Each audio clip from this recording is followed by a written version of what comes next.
새벽 4시. 제 식당 앞에서 낡고 축축한 담요를 반쯤 덮어 쓴 나이든 노숙자 한 명이 쓰러져 있었습니다.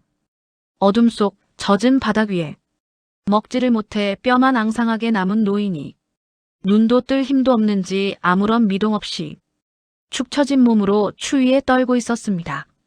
하필이면 왜 우리 식당 앞에 쓰러져 있는 건지, 경찰서에 신고를 해야 하는 건지, 그냥 놔둬야 하는 건지 잠시 고민을 했습니다.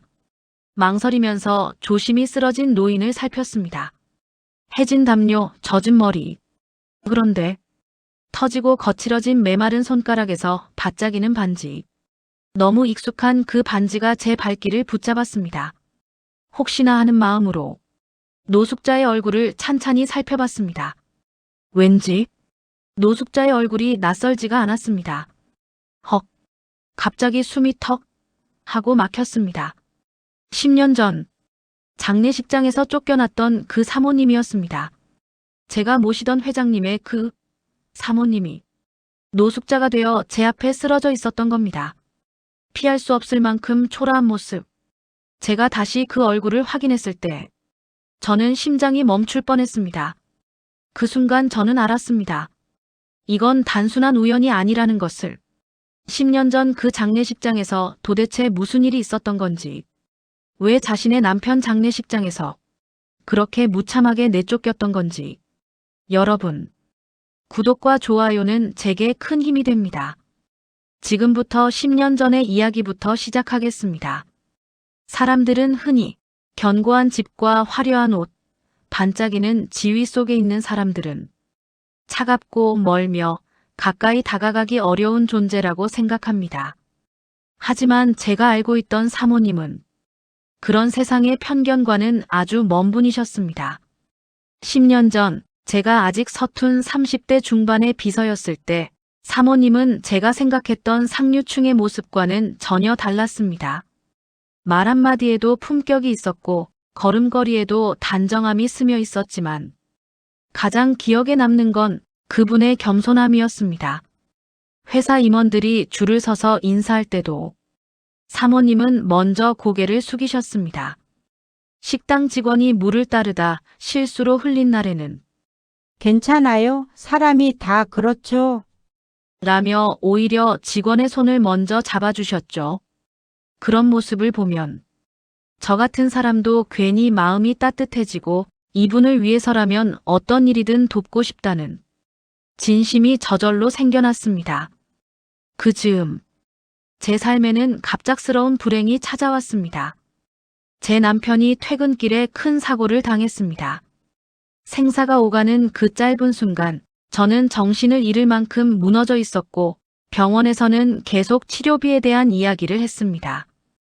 비서라는 직업이 부끄럽지는 않았지만 감당하기 어려운 큰 금액의 병원비가 눈앞에 쌓여 있는 현실은 저를 벼랑 끝까지 몰아붙였죠. 그때 사모님이 병실 문을 조용히 열고 들어오셨습니다. 무슨 말을 해야 할지 몰라 저는 눈물만 흘렸습니다. 그런 저에게 사모님은 아주 조용히 말씀하셨습니다. 은경 씨, 이럴 때는 누군가의 손길이 필요해요. 걱정하지 말아요. 남편분 치료에 보탬이 되고 싶어요. 그 말은 제가 평생 잊지 못할 은혜였습니다. 사모님은 단 한 번도 갚아라거나 부담 가지지 말라는 말도 하지 않으셨습니다. 그냥 사람이 힘든 순간 사람이 도와야 한다는 마음으로 당연하다는 듯 손을 내밀었습니다. 그 뒤로 남편은 기적처럼 회복되었고 우리 가족은 다시 일상을 되찾았습니다. 그때 저는 결심했습니다. 언젠가 사모님께서 도움이 필요하신 날이 온다면 나는 무엇이든 하겠다. 은혜는 절대 잊을 수 없는 법이니까요. 하지만 그 은혜를 돌려드릴 기회는 너무나 잔혹한 방식으로 찾아오게 되었습니다. 사모님이 남편의 장례식장에서 눈물 속에 사라진 그날 이후로 10년 동안 아무 소식도 들을 수 없었으니까요. 그리고 10년 뒤 한겨울 새벽 식당 앞에 쓰러져 있던 그분을 다시 만난 순간 저는 알았습니다. 이건 우연이 아니라 운명이 저에게 건넨 기회라는 것을. 그날은 비가 참 많이 내리던 날이었습니다. 마치 이 세상 모두가 한 사람의 죽음을 슬퍼하는 듯 장례식장 앞엔 검은 우산들이 끝없이 이어져 있었죠. 그날 세상을 떠난 사람은 제게에서도 이름만 대면 다 알던 한 기업의 회장이었습니다. 사람들은 그를 냉철한 경영자라 부르기도 했지만 누구보다 가정을 소중히 여긴 남편이자 다정한 아버지이기도 했죠. 검은 우산들이 길게 늘어서 있었고 사람들은 조용히 고개를 숙인 채 발걸음을 옮겼습니다. 그날은 그저 한 사람의 죽음이 아닌 수많은 인연들이 끝을 맺는 날이었습니다. 영정 속의 그는 언제나 냉철하고 강단 있는 사람이었지만 가족들과 있을 때만큼은 누구보다 따뜻한 남편이었습니다. 사람들은 그를 대기업 회장이라 불렀지만 정작 그에게 가장 소중한 건 누구보다도 가족이었죠. 영정 바로 앞에 선 사모님은 눈에 힘이 전혀 없었습니다. 남편이 세상을 떠났다는 사실이 아직 믿기지 않는 듯 그녀는 자꾸만 영정 사진을 바라보며 조용히 입술을 떨었습니다. 10년 넘게 함께했던 나날들, 차갑기만 한 현실 앞에 모두 무너져 내리고 있었습니다. 장례는 조용히 마무리되어 갔습니다. 사람들은 하나둘씩 우산을 들고 돌아갔고 남은 건 젖은 바닥과 비 내리는 소리뿐이었습니다. 그런데 바로 그때 장례식장 입구에서 묘한 정적이 흘렀습니다. 검은 옷을 과하게 차려입은 두 사람. 여자는 지나치게 세련됐고 그 옆에 남자는 사모님보다 훨씬 젊은 나이였습니다. 사모님은 그들을 보는 순간 숨을 잠시 멈추었습니다. 남편이 살아있을 때 갈등을 만들던 존재들. 그 여자와 그 여자의 아들이었기 때문입니다. 첩의 눈빛에는 애도의 흔적이 단 한 점도 보이지 않았습니다. 오히려 누군가를 비웃는 듯한 서늘함이 스며 있었습니다. 사모님은 비를 맞으며 그저 조용히 고개를 숙일 수밖에 없었습니다. 그리고 잠시 뒤 중년 변호사 한 명이 검정 서류 봉투를 들고 사모님에게 다가왔습니다. 비는 더 굵어지고 주변은 점점 조용해졌습니다. 모든 사람들이 느끼고 있었습니다. 이 순간이 이 가족에게 무언가의 시작이자 끝이라는 것을. 유언장이 변경되었습니다. 모든 재산은 회장님의 아들에게로. 바로 그 한마디가 사모님을 벼랑 끝으로 몰아넣었습니다. 남편이 생전에 단 한 번도 그렇게 말한 적이 없었기에 사모님은 혼란스러웠습니다. 첩의 아들에게 재산을 모두? 그 아들이 정말 남편의 아들일까? 정말 남편이 그런 결정을 했을까? 첩은 사모님을 올려다보며 잔인한 미소를 지었습니다.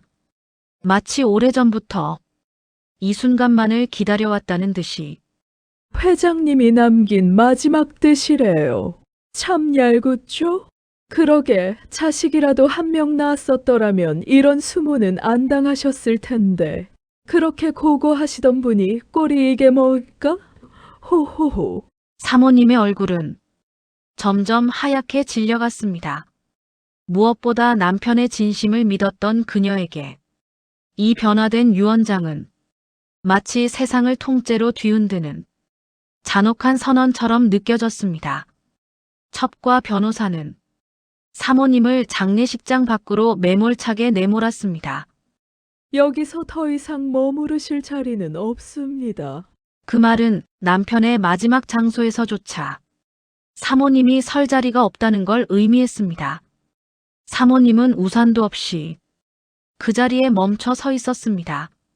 눈물인지 빗물인지 알 수 없을 만큼 얼굴은 젖어 있었고 슬픔과 충격으로 제대로 서 있지도 못했습니다. 남편의 마지막을 지켜볼 시간조차 없었는데 갑작스런 죽음이 너무도 잔인하게 그녀의 세계를 무너뜨렸습니다. 사모님은 금방이라도 쓰러질 듯 휘청거렸고 손끝까지 떨리고 있었습니다. 그녀가 가진 것이라곤 남편과의 추억이 담긴 반지 하나뿐. 모든 것이 그날 한순간에 사라졌습니다.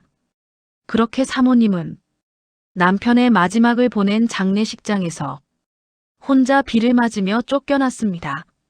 그리고 그날 이후로 사라지듯 어디론가 사라졌습니다.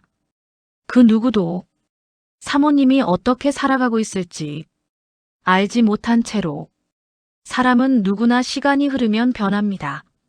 하지만 어떤 상처들은 10년이 지나도 그 자리에 그대로 남아있죠.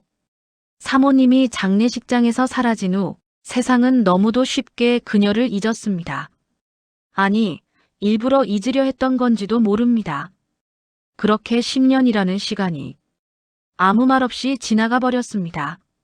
그 사이 저 역시 한 집안의 가장이 되었습니다. 남편을 잃은 뒤 어린 딸을 데리고 이 골목에서 작은 식당을 열었습니다. 손님이 많지는 않았지만 딸을 먹여 살리기엔 충분했습니다. 매일 새벽 4시 골목은 여전히 고요했습니다. 하품을 하며 식당 문을 열고 따뜻한 국물 냄새가 스며드는 이 시간이 저에게는 하루 중 가장 안정되는 순간이었죠. 하지만 그날은 평소와는 달랐습니다. 식당 문을 열려던 순간 빛이 닿지 않는 가로등 아래 한 사람의 그림자가 보였습니다. 누가 새벽부터 저러고 있나? 순간 겁이 났습니다. 여기가 안전한 동네가 아니었기 때문이죠. 가까이 다가가 보니 그 사람은 쓰러져 있었습니다. 몸은 잔뜩 웅크려 있고 입술은 새파랗게 질려 있었죠.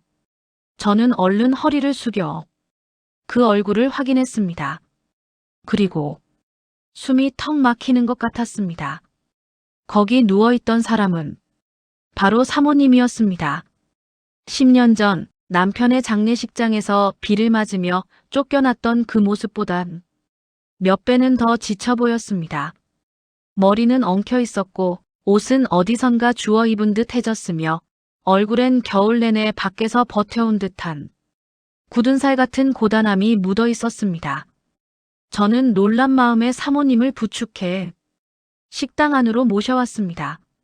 난로를 켜고 뜨거운 물수건을 준비하고 작은 담요를 꺼내 덮어드렸습니다. 사모님은 여전히 의식이 희미했지만 저를 보는 순간 눈동자가 아주 천천히 움직였습니다. 사모님이 힘없는 목소리로 작게 말했습니다. 당신이었군요. 그러고는 미소인지 미안함인지 모를 아주 작은 표정을 지었습니다. 그 순간 마음 한구석이 무너져 내렸습니다. 남편을 잃고 딸을 키우며 버티던 지난 세월보다 지금 이 순간이 더 슬프게 느껴졌습니다. 사모님은 아주 천천히 지난 10년을 이야기하기 시작했습니다. 장례식장에서 쫓겨난 뒤 집에 돌아가 보니 문이 바뀌어 잠겨 있었고 통장은 모두 정지됐으며 본인 명의의 모든 재산이 순식간에 법적 분쟁이라는 이유로 묶여 있었답니다. 의지할 곳도 도움 청할 곳도 없었습니다. 알고 보니 그 첩은 이미 사모님을 정신적으로 문제가 있는 여자라고 주변에 말해놓았더군요. 실제로 경찰에 연락을 해도 구청에서 도움을 요청해도 아무도 사모님의 말을 진지하게 듣지 않았습니다. 결국 사모님은 지하철역 한켠에서 잠을 청하기 시작했고 한겨울에는 찬바닥을 피해 빌딩 모퉁이에서 몸을 웅크린 채 밤을 보냈습니다. 사모님은 말했습니다. 그런 날이 몇 달이 아니라 몇 년이었다고. 사모님은 이야기를 하다가 몇 번이나 멈췄습니다. 10년 동안 단 한 번도 누군가에게 자신의 고통을 말해본 적이 없었기 때문이죠. 저는 사모님의 손을 잡아드렸습니다. 그 손은 말 그대로 얼음장 같았습니다. 저는 그날 결심했습니다. 사모님을 절대 혼자 두지 않겠다고. 10년 동안 고통 속에서 버텨온 그분을 다시는 거리로 내몰리지 않게 하겠다고. 그리고 새벽 해가 천천히 골목을 비추기 시작했습니다. 10년 전 비 오는 장례식장에서 눈물 속에 사라졌던 사모님이 다시 제 앞에 돌아온 순간이었습니다. 하지만 그때는 아직 아무도 몰랐습니다. 이 만남이 수많은 비밀을 밝혀내고 거대한 인과응보의 시작이 될 거라는 것을. 사모님은 오랜만에 따뜻한 음식을 드셨습니다. 김이 모락모락 올라오는 미역국 한 숟갈에 그분의 어깨가 아주 조금 풀어졌습니다. 사모님은 작은 목소리로 말했습니다. 10년 만에 제대로 된 음식을 먹는 것 같아. 그 말은 너무도 가볍게 들렸지만 그 안에는 10년 동안의 추위와 공포와 굶주림이 모두 담겨 있는 듯 했습니다. 저는 그저 조용히 사모님이 다 드실 때까지 옆에서 온기를 지켜주었습니다. 그 다음 날부터 사모님은 조용히 아주 자연스럽게 식당 일을 도와주기 시작했습니다. 처음엔 자신의 존재가 저에게 짐이 될까 걱정하시며 조심스럽게 움직이시더군요. 하지만 저는 그 손길 하나하나가 얼마나 소중한지 잘 알고 있었습니다. 손님들도 곧 알아차렸습니다. 새로 오신 분이세요? 말씀 참 공손하시네요. 사모님은 늘 허리를 숙여 손님들에게 인사를 했고 누구와 이야기할 때도 눈을 바라보고 천천히 대답했습니다. 그런데 이런 모습은 그저 친절함의 표현이 아니었습니다. 젊은 시절 회사 행사나 사교 모임에서 수없이 많은 사람을 상대하며 쌓은 세련된 매너였던 것입니다. 어느 날은 조용히 당근을 다듬고 있는 사모님의 손끝을 보았습니다. 손톱은 울퉁불퉁하게 깨져 있었고 손등에는 겨울을 버틴 자국들이 가득 남아 있었죠. 하지만 그 손으로 만든 음식은 유난히 맛있었습니다. 특별한 양념을 넣은 것도 아닌데 자꾸만 손이 가는 맛. 그건 아마 10년 동안 굶주림과 추위를 버텨낸 사람만이 낼 수 있는 정성 때문이었을 겁니다. 식당의 단골 어르신들도 사모님을 금세 좋아하게 됐습니다. 어느 날 한 어르신이 사모님에게 이런 말을 하셨죠. 어르신, 참 사람 마음 편하게 하는 분이네. 말 한마디에도 품격이 있어. 그 말을 듣는 순간 저는 속으로 생각했습니다. 사모님이 원래 그런 분이시니까. 하지만 평화는 오래가지 않았습니다. 어느 날 정장을 입은 남자 몇 명이 식당을 멀찍이서 지켜보고 있었습니다. 처음엔 그냥 지나가는 손님인가 했습니다. 하지만 그들의 눈빛은 사모님이 아닌 사모님 주변만을 주시하고 있었습니다. 그 모습을 본 사모님은 접시를 닦던 손을 멈추고 아주 슬픈 눈빛으로 말했습니다. 저 사람들이야. 그녀의 목소리는 10년 전 장례식장에서 쫓겨났던 그 순간처럼 떨리고 있었습니다. 사모님은 그동안 숨겨왔던 진실을 조용히 꺼내놓기 시작했습니다. 첩과 아들은 사모님이 세상에 다시 나타나면 안 됐습니다. 왜냐면 그들은 유언장 조작을 했기 때문이죠. 사모님이 살아있다는 사실이 세상에 알려지면 모든 진실이 드러날 수 있기 때문에 그들은 사모님을 계속 감시하며 철저하게 뒤쫓아다녔던 것입니다. 그리고 그날 사모님은 담담하게 하지만 결연한 목소리로 말했습니다. 더 이상 도망치지 않을 거야. 이제는 그 사람들을 똑바로 마주할 때가 된 것 같아. 그 말이 얼마나 무거운 결심인지 저는 누구보다 잘 알고 있었습니다. 10년 동안 그림자처럼 숨었고 지나친 공포 속에 살았던 사모님이 이제는 자신의 삶을 되찾기 위해 한 걸음을 내디디려 하고 있었던 것입니다. 그날 이후로 저 역시 다짐했습니다. 이제는 사모님이 세상 앞에서 당당히 설 수 있도록 제가 지켜드리겠다고. 그리고 사모님에게 정말 필요한 어떤 만남이 조만간 다가오고 있었습니다. 사람들은 종종 진실이란 사라지는 것이라고 생각합니다. 하지만 진실은 누군가의 마음 어딘가에 남아 때로는 종이 한 장 속에, 때로는 기억 하나 속에 조용히 숨어 있습니다. 10년 동안 완벽히 묻혔다고 믿었던 그 진실이 바로 이 순간 우리 앞에서 꿈틀대기 시작했습니다. 사모님과 제가 식당 뒷자리에서 조용히 이야기하던 그때였습니다. 식당 문이 천천히 열렸습니다. 그리고 오랫동안 보지 못했던 익숙한 얼굴이 저를 향해 천천히 걸어왔습니다. 그는 10년 전 회장님의 오른팔이자 늘 사모님을 존중했던 최 비서였습니다. 하지만 그의 얼굴은 어딘가 지쳐 있었고 무언가를 오래 짊어져온 사람만의 무거운 그림자가 드리워져 있었습니다.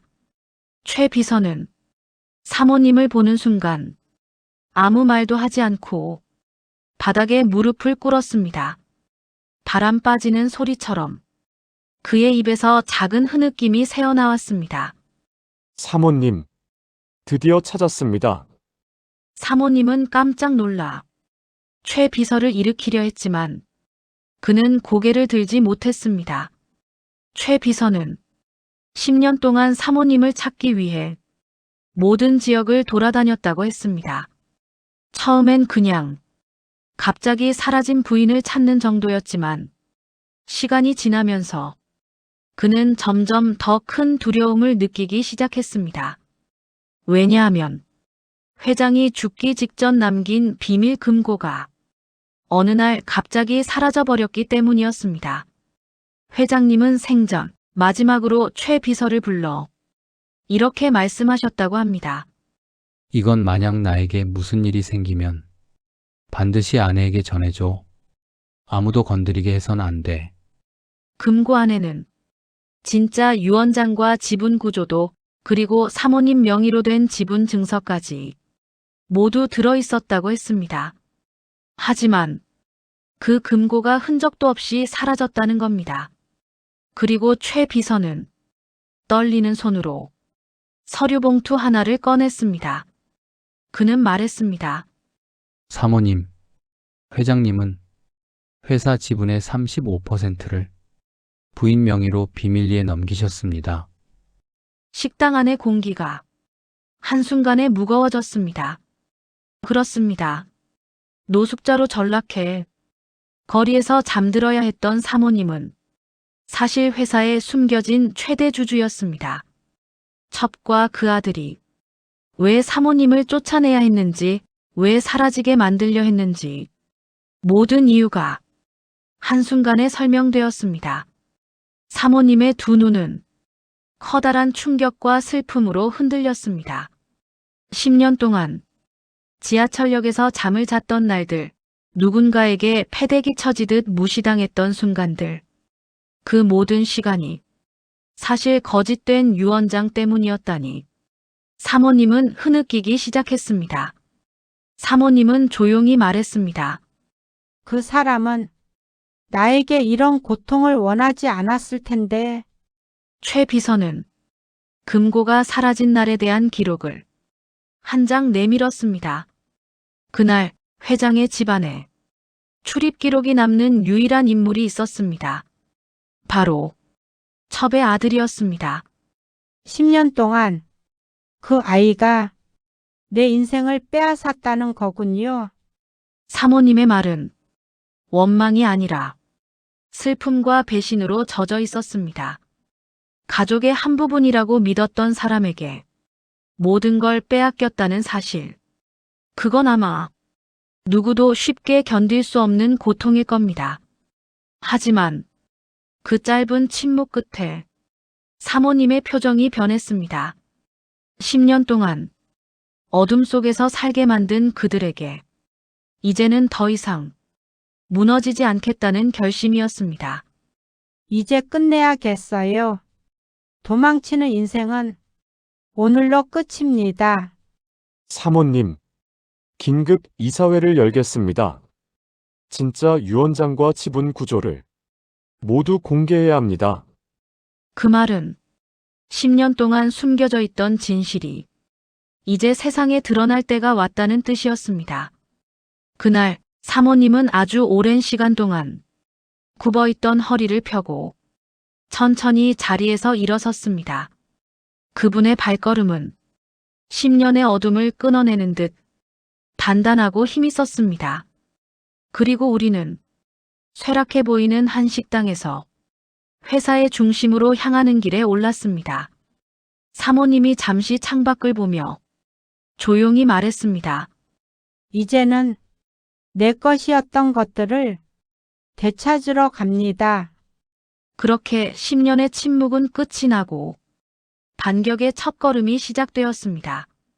10년 동안 한 사람의 삶을 짓밟고 그 존재마저 지워버리려 했던 사람들. 그들은 진실이라는 것이 얼마나 무서운지 알지 못했습니다. 진실은 언젠가 반드시 그 누구도 막지 못할 순간의 모습을 드러내니까요. 다음 날 아침, 사모님은 오랜 시간 뒤 처음으로 회사 건물 앞에 서셨습니다. 낡은 외투 대신 최 비서가 준비한 검정 정장을 차려입고 10년의 시간이 무색할 만큼 사모님은 단단했습니다. 사모님이 로비에 들어서자 직원들은 놀란 표정으로 서로를 바라봤습니다. 10년 전 장례식장에서 충격으로 쓰러졌던 모습만 기억하던 사람들. 그들은 눈앞의 사모님이 그때와 전혀 다른 사람이라는 걸 한눈에 알아보았습니다. 로비 끝에서 누군가 빠른 걸음으로 다가왔습니다. 바로 첩의 아들이었습니다. 그는 사모님을 보는 순간 얼굴이 하얗게 질려 한 발 뒤로 물러섰습니다. 첩의 아들. 당신 살아 있었어?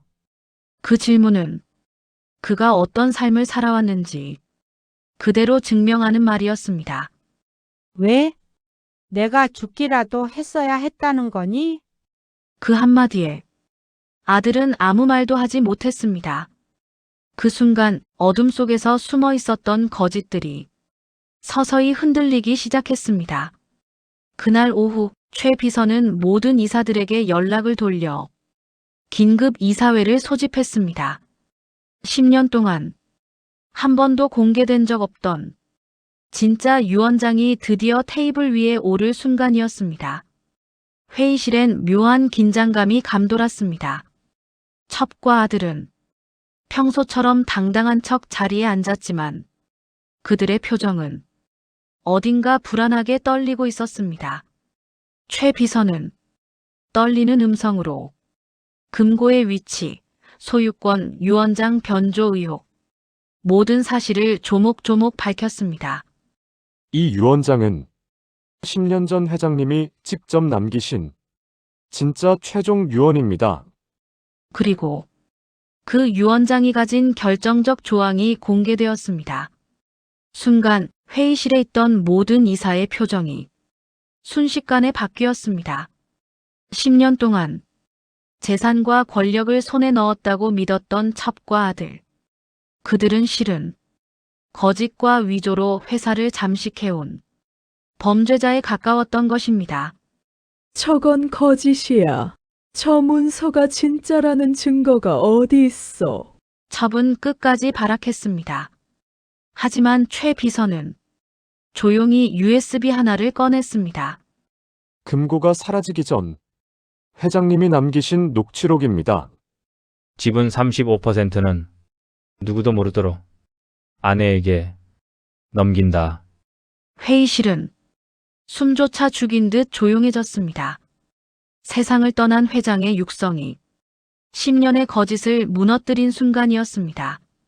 그 후 이사회는 만장일치로 다음과 같이 결정했습니다.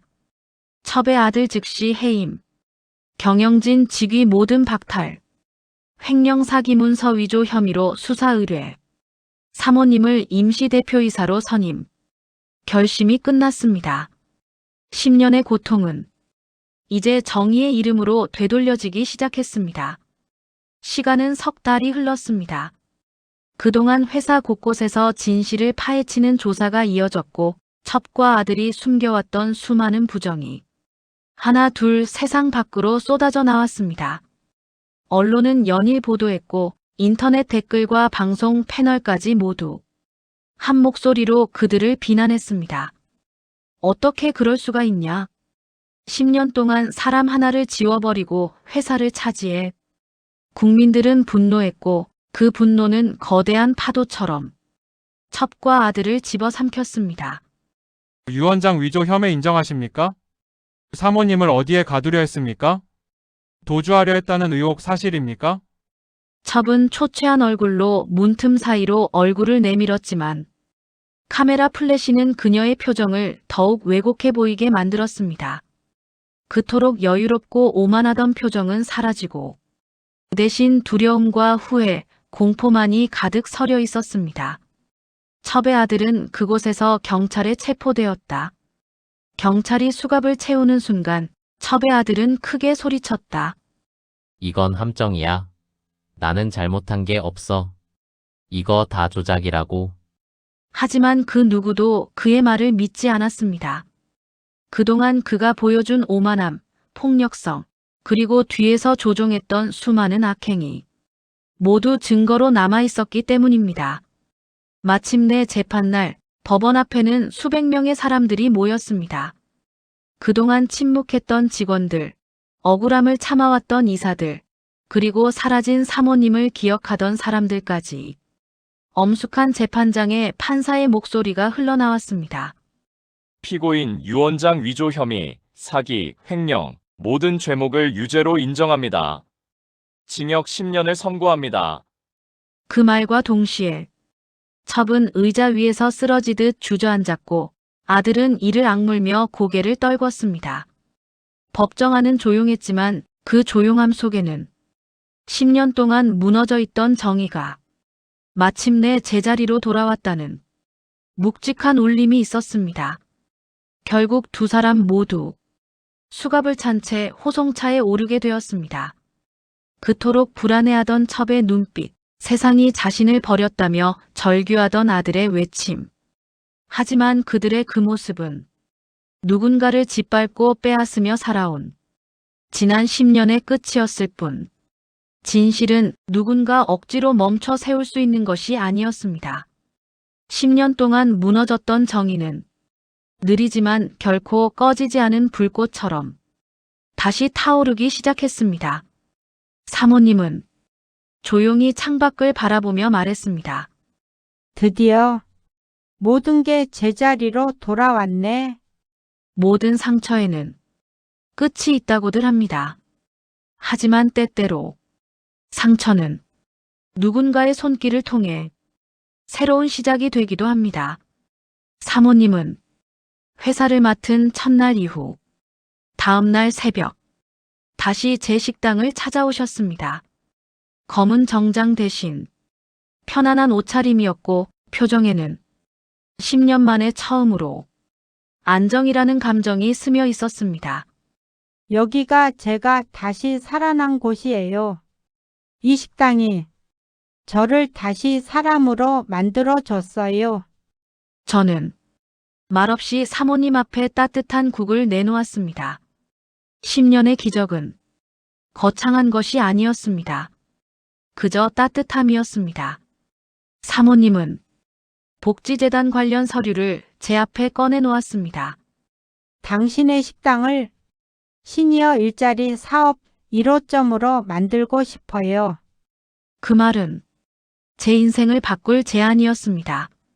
한 달 뒤 우리 식당은 지역 시니어가 일할 수 있는 따뜻한 공간으로 재탄생했습니다. 어르신들은 평생 해오던 부엌 손길로 맛있는 반찬을 만드셨고 주방엔 늘 웃음과 이야기 소리가 끊이지 않았습니다. 제 딸 역시 이제는 훌쩍 자라 엄마의 일을 함께 도울 만큼 성숙해졌습니다. 사모님은 딸을 보며 늘 따뜻한 눈빛으로 말했습니다. 아버지의 좋은 기운을 닮았네. 사모님은 회사를 조금씩 정비하며 직원들에게 제대로 된 대우를 하고 부정의 여지를 없애기 위해 하나하나 손을 보았습니다. 그리고 마침내 이렇게 말씀하셨습니다. 이 회사를 다시는 누군가의 욕심 때문에 망가지게 두지 않을 거예요. 사람마다 인생의 고비가 찾아오는 순간이 있다고들 하죠. 저에게 그날은 새벽 식당 앞에서 쓰러져 있던 사모님을 다시 만났던 순간이었습니다. 10년이라는 세월 동안 어디에서 어떻게 살아왔을지 감히 상상할 수 없는 그분의 몸과 마음에 고스란히 남아있던 상처들을 보며 저는 마음이 먹먹해졌습니다. 돌이켜보면 저 역시 남편이 세상을 떠난 후 혼자 어린 딸을 데리고 어떻게 살아야 할지 몰라 막막해하며 울기만 했던 시절이 있었습니다. 그때 조금의 인연이었지만 사모님은 제게 따뜻한 손을 내밀었고 밥 한 끼 먹을 여유조차 없던 제게 식당을 열 수 있는 작은 씨앗을 건네주셨죠. 그때는 그게 얼마나 큰 선물이었는지 깨닫지 못했습니다. 하지만 지금은 압니다. 그때 사모님이 제게 준 선물이 단순한 돈이 아니라 제 인생을 다시 일으켜 세운 힘이었다는 것을요. 그래서인지 10년 뒤에 다시 만난 사모님은 어떤 모습이든 저에게는 여전히 은인이었습니다. 사람들은 말합니다. 왜 그렇게까지 도와주냐고. 남도 아니고 당신 인생도 바쁜데라고. 하지만 저는 인생이란 그렇게 계산하는 것이 아니라고 생각합니다. 누군가가 나에게 준 따뜻함은 언젠가는 반드시 다른 모습으로 돌아오게 되어 있죠. 사모님이 고된 시간을 견딜 수 있었던 건 어쩌면 그분 마음속 어딘가에 아직 사람에 대한 믿음이 남아 있었기 때문일 겁니다. 그리고 저는 그 믿음을 다시 꺼낼 수 있는 작은 기회를 우연히 받은 셈이죠. 그날 새벽 저는 그저 쓰러진 한 사람을 일으켜 세웠을 뿐인데 그 손길이 사모님을 다시 세상으로 데려왔고 결국에는 숨겨져 있던 진실과 정의까지 세상에 드러나게 만들었습니다. 지금도 가끔 생각합니다. 만약 그날 제가 바쁜데 피곤한데 나와 상관없는 사람인데 라는 이유로 지나쳤다면 사모님은 어떻게 되었을까요? 그리고 그토록 오래 묻혀있던 회장님의 뜻은 어디까지 흩어졌을까요? 살다 보면 내가 건넨 작은 친절 하나가 누군가에게는 인생을 살리는 구명줄이 되기도 하고 내가 대수롭지 않게 베푼 선의 하나가 또 다른 누군가에게는 세상을 다시 믿게 만드는 빛이 되기도 합니다. 그리고 때로는 그 작은 친절이 언젠가 내 삶을 더 나은 곳으로 데려오는 행운으로 돌아오기도 합니다. 사모님과 제가 바로 그랬습니다. 저는 사모님을 도왔고 사모님은 저를 다시 도왔습니다. 서로가 서로의 구명이자 행운이었습니다. 우리의 인연은 아무리 시간이 흘러도 결코 헛되지 않았습니다. 10년이 지나도 따뜻함은 사라지지 않는다는 걸 이번 일을 통해 절실히 깨달았습니다. 이제 사모님은 과거의 그림자를 모두 넘어서 단단히 일어서셨고 저 또한 식당을 통해 새로운 사람들에게 따뜻함을 나누는 또 다른 시작을 하고 있습니다. 우리는 매일 바쁘고 때로는 지치고 삶에 휘둘리느라 누군가를 돌볼 여유가 없어 보일 때도 많습니다. 하지만 진정한 행운은 결국 사람에게서 온다는 걸 저는 이 일로 확신하게 되었습니다. 어려울 때 작은 손길 하나를 내밀었던 그 순간이 10년 뒤 누군가의 삶을 구하고 또 내 삶에 커다란 행운으로 돌아올 줄 그땐 몰랐습니다. 하지만 이제는 확신합니다. 사람에게 베푼 따뜻함은 절대 사라지지 않습니다. 그것은 언젠가 가장 아름다운 모습으로 우리에게 되돌아옵니다. 그것이 제가 이 긴 이야기 끝에서 전하고 싶은 마지막 메시지입니다.